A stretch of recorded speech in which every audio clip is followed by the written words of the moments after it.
सुश्री इकरा चौधरी जी, please आप बोलिएगा। धन्यवाद सभापति जी। मैं सबसे पहले दाद देना चाहती हूँ इस बिल के टाइमिंग की कि अभी ईद की रौनक बुझी भी नहीं थी और हमारी जड़ों पर एक नया फरमान लाया गया। पहले उत्तर प्रदेश में मुसलमानों को नमाज पढ़ने पर रोक लगाई और फिर सौगात में ये बिल लाया गया। निसार में तेरी गलियों पे है वतन, जहाँ चली है रिवाजो गैर कि कोई ना सर उठाकर चल सके।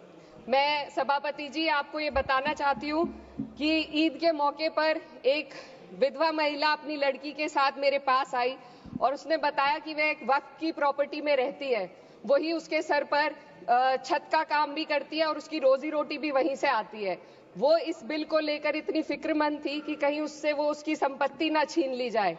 वो अकेली एक ऐसी महिला नहीं है, ऐसे लाखों लोग हैं जो वक्फ की गरीब महिलाएं जो वक्फ की संपत्ति से अपना रोजगार चला रहे हैं। और ये जो वक्फ बाय यूजर क्लॉज के हटाने से लाखों वक्फ की जायदाद अपना स्टेटस खो देंगी और लाखों लोग इसी तरीके के लोग सड़कों पर आ जाएंगे। वक्फ क्या है? वक्फ बाय यूजर क्या है? इसका ये मतलब है कि कोई जायदाद अगर सालों से दीन और भलाई के कामों के लिए इस्तेमाल हो रही हो तो वो खुद ब खुद वक्फ मानी जाएगी। हिंदुस्तान की अदालतों ने भी इस बात को तस्लीम किया है।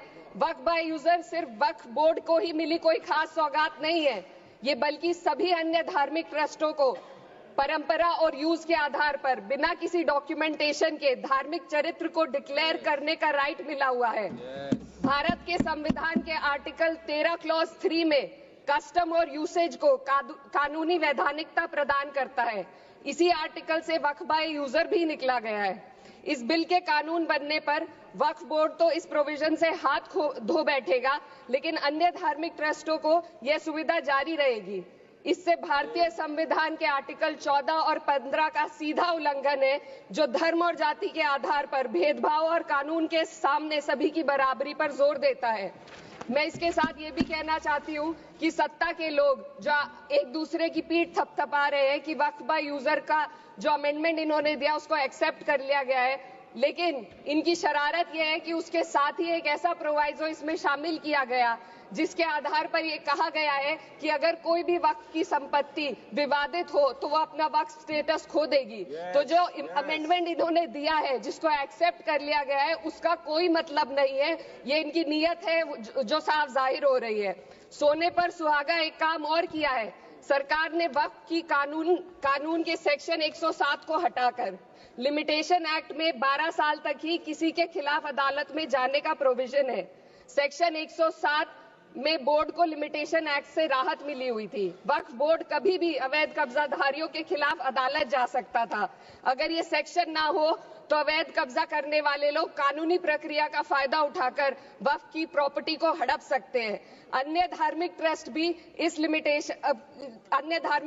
पर भी ये लिमिटेशन एक्ट लागू नहीं होती, तो फिर वक्फ बोर्ड के साथ ये सौतेला रवैया क्यों किया जा रहा है? धर्म को देखकर दोहरी नीति क्यों अपनाई जा रही है? सेक्शन 107 और वक्फ बाय यूजर को अगर एक साथ पढ़ा जाए तो इससे लाखों वक्फ की प्रॉपर्टी पर कब्जा किया जाएगा। इसलिए ये बिल मुसलमान की भलाई का नहीं बल्कि उनके वजूद और विरासत को मिटाने का बिल है।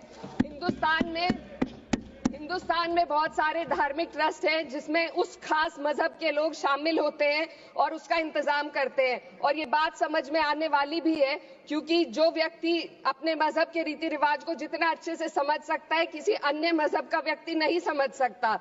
आर्टिकल 26 क्लॉज 2 के तहत धार्मिक संप्रदायों को अपने मजहबी इदारों के एडमिनिस्ट्रेशन का हक देता है, लेकिन वक्फ बोर्ड के बारे में इसको उल्टा किया जा। Sir 2 minute sir please 2 minutes.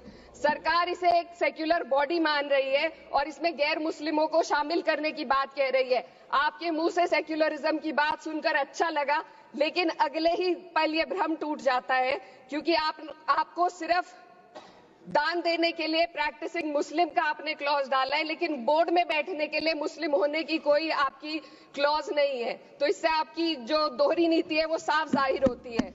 ये वही सरकार है जिसने राम जन्मभूमि ट्रस्ट में ये लिख दिया कि जिला अधिकारी भी अगर होगा तो हिंदू होना चाहिए।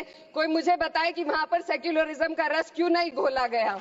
सर, आखिर में मैं अपनी बात को खत्म करने से पहले महिलाओं का मुद्दा बार बार उठाया जा रहा है। सरकार का कहना है कि बोर्ड में मुस्लिम महिलाओं को रिप्रेजेंटेशन देंगे। इस कानून से पहले भी मुस्लिम महिलाएं बोर्ड में मेंबर रह चुकी हैं और मिनिमम 2 का प्रोविजन था, उससे ज्यादा भी हो सकती थी। सर, मैं ये कहना चाहती हूँ कि सरकार ने महिलाओं के लिए ऐसा कौन सा नया काम किया जिसका ढिंडोरा सरकार का हर सदस्य पीट रहा है। इस बात की तायीद अगर आपकी तरफ से कोई मुस्लिम महिला करती तो आप उसका यकीन भी करते, लेकिन अफसोस आपकी इतनी लंबी कतार में एक भी मुस्लिम महिला नजर नहीं आती है। सर, मैं खुद एक मुस्लिम महिला हूँ, मैं सिर्फ एक मैं माइनॉरिटी महिला हूँ। इस सदन में हम सिर्फ 2 महिलाएं हैं और उस नाते से मैं ये बात कहना चाहती हूँ कि इस बिल के माध्यम से मुस्लिम महिलाओं को कुछ नहीं मिल रहा है। ये हमें कुछ नहीं देना चाहते, सिर्फ टोकनिज्म हमारे नाम पर बनाकर एक नैरेटिव मीडिया में चलाना चाहते हैं। तो ये बिल मुसलमान की भलाई का नहीं, उनकी पहचान को मिटाने का है। सर, अंत में मैं बस यही कहना चाहती हूँ कि कागजों की कैद में बस नाम रह जाएंगे, वो जो हमारे थे सिर्फ दावे में रह जाएंगे। इस बिल के द्वारा मीठी ईद के जायके को कड़वा करना, यही असली सौगाते मोदी था। बहुत बहुत